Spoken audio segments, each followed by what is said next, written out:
Assalamualaikum warahmatullahi wabarakatuh. Selamat pagi pemirsa, kembali bersama Anda. Saya Ulfa Dea di Bincang Sehat channel RSUD Ngudi Waluyo Wlingi.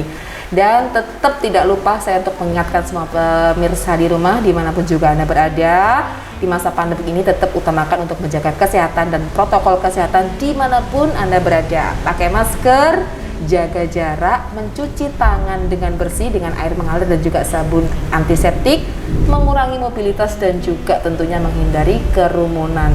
Nah, untuk itu kita tetap harus semangat, optimis, kita akan segera terhindar dari pandemik. Bersama kita bisa. Oke, pada kesempatan kali ini kita akan mengangkat satu tema yang penting sekali, terutama untuk ibu-ibu nih ya, dan juga bukan ibu-ibu sebenarnya ya, orang tua pastinya, tentang tumbuh kembang anak. Sudah hadir narasumber kita hari ini, Dr. Agustin Ratnawati, spesialis anak. Beliau adalah dokter spesialis anak yang sehari-hari berdinas di RSUD Ngudi Waluyo Wlingi. Dan kita langsung saja sapa beliau. Assalamualaikum dokter. Waalaikumsalam warahmatullahi wabarakatuh, Mbak Ulfa. Ya, saya sapanya dokter Ratna saja ya. Iya. Dokter Ratna ini salah satu dokter senior loh di Rumah Sakit Ngudi Waluyo Wlingi. Iya.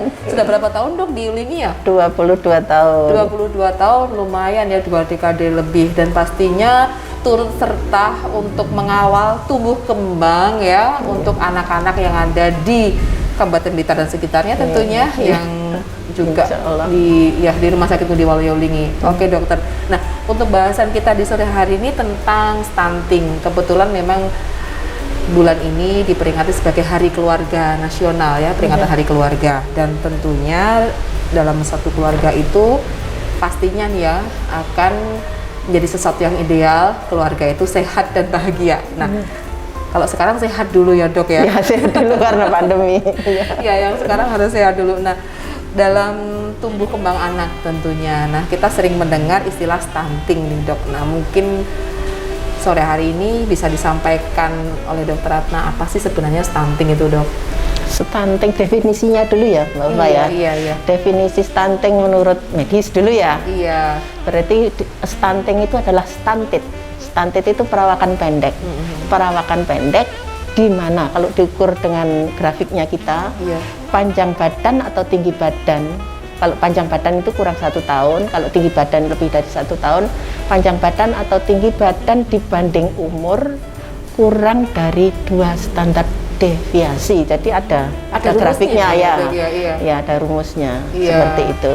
Nah, dari stunting sendiri ya. Yang disebabkan karena gangguan gizi kronis. Jadi disebabkannya ada gangguan gizi kronis. Gangguan gizi kronis. Iya, tetapi kalau diterjemahkan secara awam adalah perawakan pendek. Stunted itu kan perawatan pendek.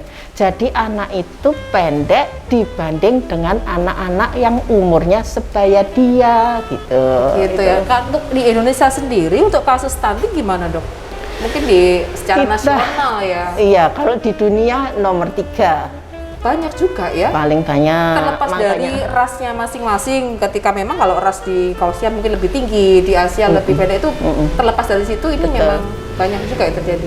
Jadi ukuran yang dipakai di posyandu, yang kita pakai itu yang saya seperti sebutkan tadi grafik yang -2 SD itu kita ras ASEAN sudah. Iya.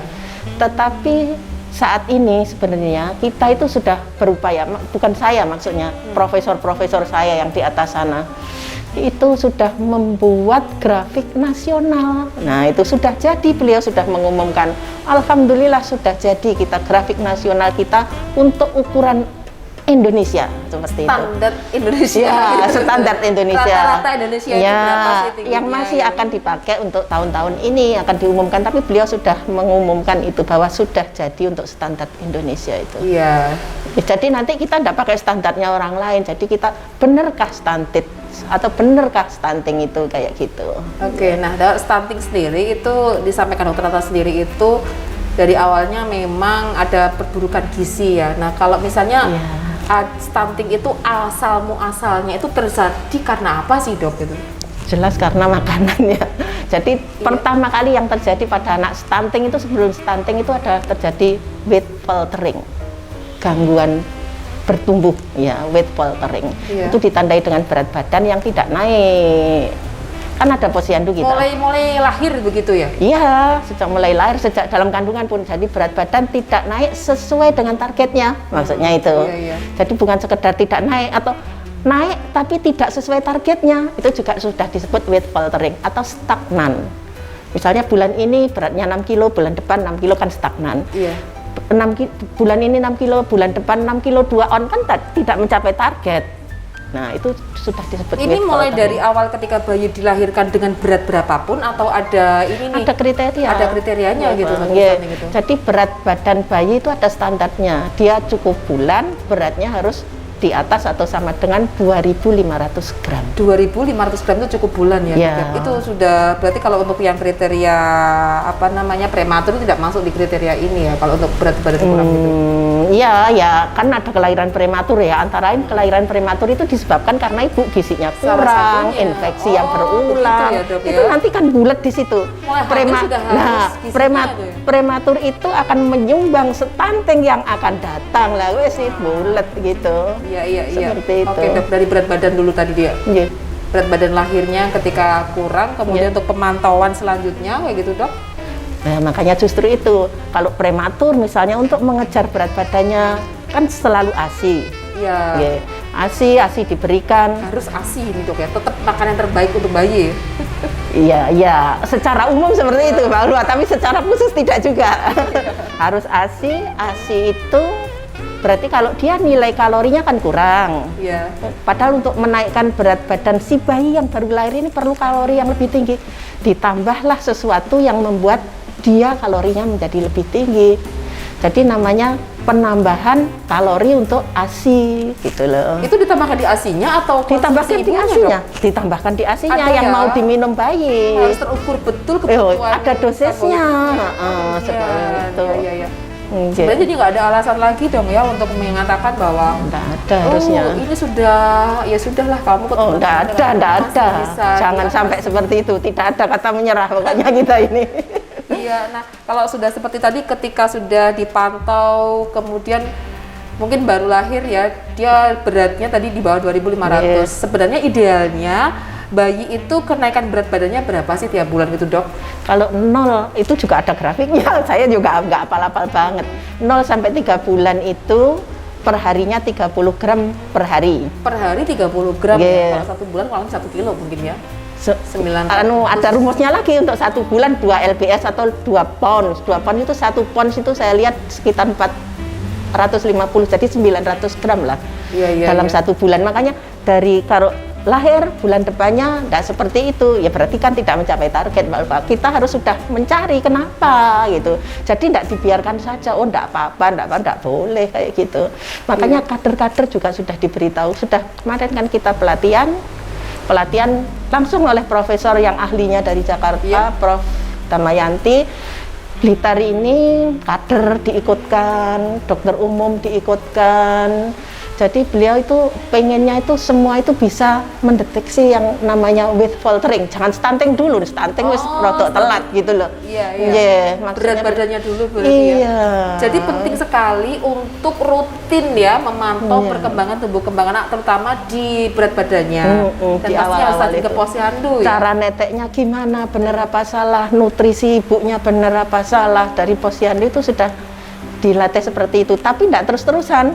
Begitu 2 minggu sudah diperbaiki, merasa memperbaiki ya ini kader posyandunya, kok tidak bisa, ya harus diserahkan ke puskesmas. Puskesmas mencari, kan sudah dokter kalau di puskesmas, mencari red flag-nya. Red flag itu apakah ada gangguan-gangguan selain nutrisinya tadi. Ya. Kalau beliau di situ juga sudah memperbaiki, ternyata juga tidak naik, sudah tangannya spesialis kalau kayak gitu. Iya, baik. Nanti jadi penting sekali ya untuk ke posyandu memantau berat badan dan sebagainya, karena pandemi pun harus ke posyandu loh ya, Bu. Aman pastinya ya, ya tidak atur seaman mungkin ya. Pasti petugasnya sudah tahu juga cuci tangan, jaga jarak dan sebagainya. Iya, betul. Kalau stunting itu lebih ke berat badan, sebenarnya kalau untuk gizi buruk sendiri itu ya selain ke berat badan itu pengaruhnya pasti banyak sekali sih, Dok. Stunting tinggi badan. Iya. Jadi gangguan kenaikan berat badan yang sampai mempengaruhi tinggi badan gitu. Jadi stunting itu kan stunted, perawakan pendek. Jadi pendeknya dulu ini Kalau sudah stunting kan sudah pendek gitu loh. Apakah pertumbuhan ini juga mengganggu pertumbuhan yang lain? Misalnya bukan hanya tinggi badan ya, tumbuh kembang yang lain, misalnya kecerdasan, motor. Wah, jelas itu Vulva, jelas, sangat jelas itu. Justru kita yang takutnya bukan tingginya, pendek, nek pinter kayak Pro Habibie ya, lain lagi tuh ya. Kecil-kecil sampai kayak gitu kan. Ya, itu bukan stunted itu, karena IQ-nya kan sangat bagus di atas rata-rata orang Indonesia lah gitu. Nah, itu. Nah, kalau kayak kita yang stunted ini pasti ada gangguannya kognitifnya gitu loh. Jadi seperti yang saya katakan bahwa perkembangan otak pada bayi atau anak itu adalah 1000 hari pertama kehidupan, itu sangat gold standarnya di situ. 1000 hari pertama kehidupan, berarti kurang lebih 2 tahun lah dok ya? Iya, dimulai sejak hamil, maksudnya 1000. Dihitung ya? Iya, hamil konsepsi. Nah, konsepsi itu sudah dihitung sampai 2 tahun itu jenengan hitung. Nanti kan 1000 hari. Sampai 9 bulan ditambah sudah lahir ketika usia 2 tambah tahun. 2 tahun itu 1000 hari. Golden period ya. Jadi betul. Itu betul-betul harus diperhatikan, nutrisinya harus lengkap ya, terpenuhi. Jadi mulai ibu hamil, melahirkan, menyusui sampai makanan pada bayi setelah 6 bulan. Mungkin kalau tinggi badan, kecerdasan, mungkin ada faktor genetis, tapi kalau didukung dengan nutrisi yang cukup, hasilnya bisa lebih bagus lagi untuk generasi kita yang lebih unggul ya dok ya. Ya nanti kalau kita ada sepak bola dengan luar negeri, kita tingginya setara dengan Eropa, mungkin seperti itu. Kalau bisa sepak bola kita ini lebih tinggi-tinggi lagi, karena sudah dimulai dari dalam kandungan anak saya harus jadi pemain sepak bola gitu. Nah, berarti penting dok ya untuk mempersiapkan untuk ibu-ibu yang program hamil nih dok. Nah betul itu. Iya, untuk mempersiapkan nanti atau perlu ada pemeriksaan premarital gitu sebelum menikah gitu. Ya jelas, kalau premarital itu masalahnya banyak ya, Mbak Alfa. Jadi ibu sehat, bapak sehat, ataupun ibu tidak mengandung gen-gen tertentu, bapak tidak mengandung, sehingga waktu bertemu gen itu akan tampak pada anaknya yang kayak gitu. Itu belum kita belum rasanya kita belum, masih jauh yang kayak gitu. Tapi yang jelas sekarang ibu sehat, bapak sehat. Jadi begitu siap, orang tua harus siap ya, siap untuk punya anak, karena beda yang siap sama yang tidak siap. Jadi kalau siap itu nanti ibunya juga stresnya tidak ada, yang kan stres itu juga sangat besar. Orang COVID aja kalau stres kan juga buruk. Nah, orang hamil stres juga seperti itu. Nah, daya tahan tubuhnya langsung menurun kalau stres, itu sangat lambungnya naik terus dok. Karena sangat mempengaruhi semuanya. Jadi konsumsi gizinya ibu waktu hamil, kontrolnya yang kayak gitu. Setelah bersalin nanti bagaimana ibu meneteinya, seperti itu. Jadi kalau untuk ibu-ibu itu sebenarnya ada pendampingannya dok ya, jadi tidak usah khawatir ya. Sebenarnya sudah ada loh, kalau di posyandu itu kita sudah menyiapkan kelas ibu yang seperti itu sudah. Iya, itu harus memperhatikan betul ya demi generasi penerus yang lebih baik lagi. Nah, kembali ke stunting nih dok. Selain yang di gejala-gejala tadi, misalnya selain berat badan yang tidak naik-naik nih, gejala-gejala anak ini mengalami stunting itu apalagi nih dok? Gejala-gejalanya yang jelas kalau sudah stunting ya Mbak Alfa, itu sudah mempengaruhi semuanya. Jadi kognitifnya, imunitasnya, terhadap daya tahan terhadap infeksinya. Jadi anak mudah sakit seperti itu. Itu mulai umur berapa dokter lihat seperti itu? Tadi kan 1000 hari sejak pertama bayi, ya? Suka gampang sakit gitu ya, naik-naik. Jadi harusnya dia bisa bicara tapi belum bisa, salah satunya ya? Kalau bicara itu mungkin lebih banyak faktor lagi yang mempengaruhi. Tapi kalau stuntingnya lebih ke situ, berat badan dulu gitu ya. Berat badan, tinggi badan itu.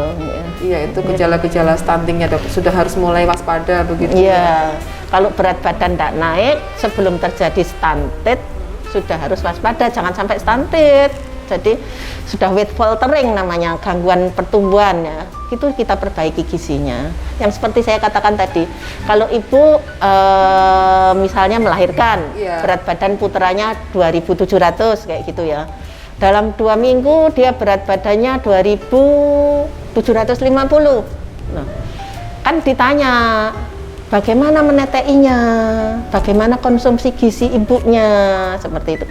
Kan stunted atau pencapaian kenaikan tinggi itu kan yang paling berperanan adalah protein.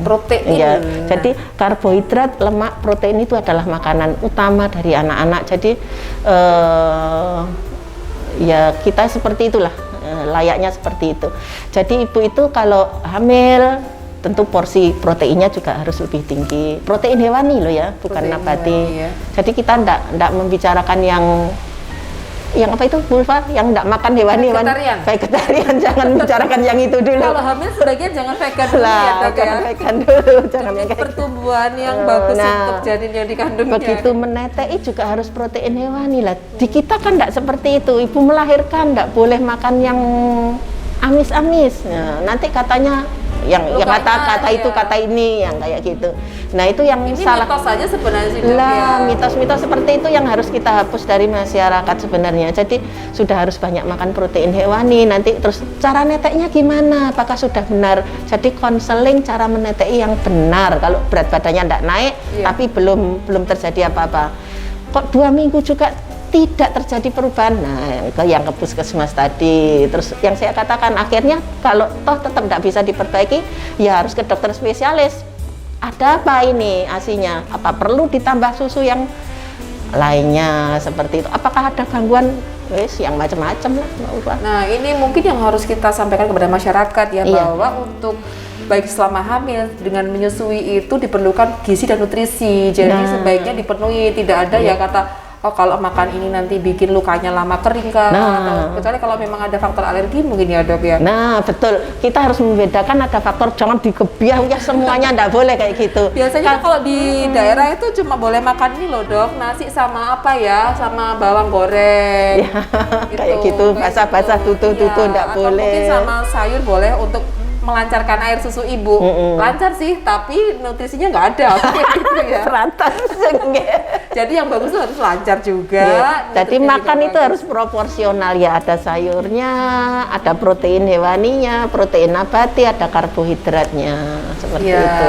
Oke deh, terutama untuk ibu-ibu yang sedang memprogramkan untuk hamil, atau juga yang sekarang sedang hamil, atau sudah punya anak balita. Terutama di bawah usia 2 tahun ya, pantau terus pertumbuhan berat badannya. Jangan sampai stunting. Jangan sampai stunting, kan kita pingin yang bibit unggul ya, seperti itu.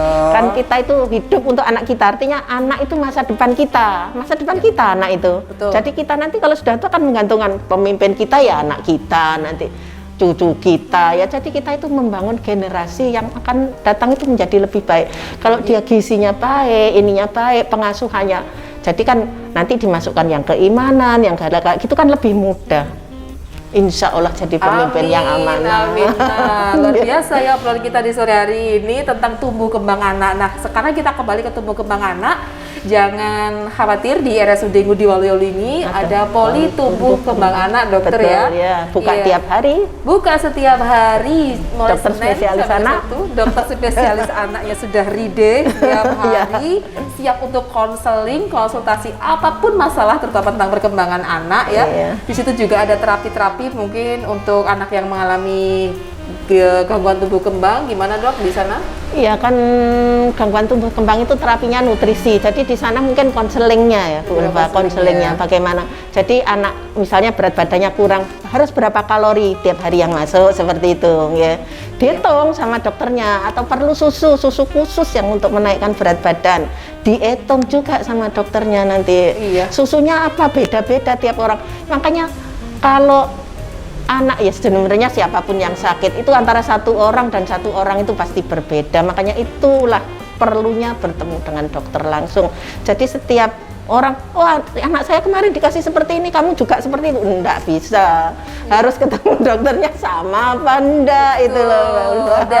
Dan tidak usah khawatir ya, masyarakat tidak usah takut untuk datang ke rumah sakit, terutama Rumah Sakit Ngudi Waluyo-Lingi, meskipun dalam masa pandemik, karena di Rumah Sakit Ngudi Waluyo-Lingi sudah menerapkan protokol kesehatan dengan ketat, screening awal, dan juga ada alur khusus ya untuk klinik untuk pasien yang biasa, untuk dan klinik pasien yang COVID juga sudah disediakan dengan APD lengkap para petugasnya, dan juga ada barrier pengaman ketika di poliklinik, dan juga ada cuci tangan di setiap sudut bisa dijumpai, dan juga masker ini yang penting ya, Dok. Jadi daripada nanti terlanjur parah gitu, Dok, ya karena takut ke rumah sakit, nanti yang diderita terlanjur parah kan sayang sekali ya. Weight faltering sudah jadi stunting nanti.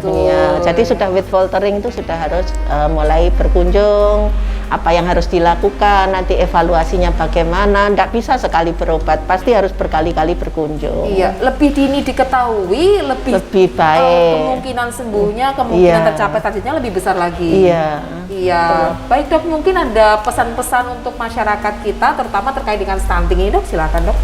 Oke.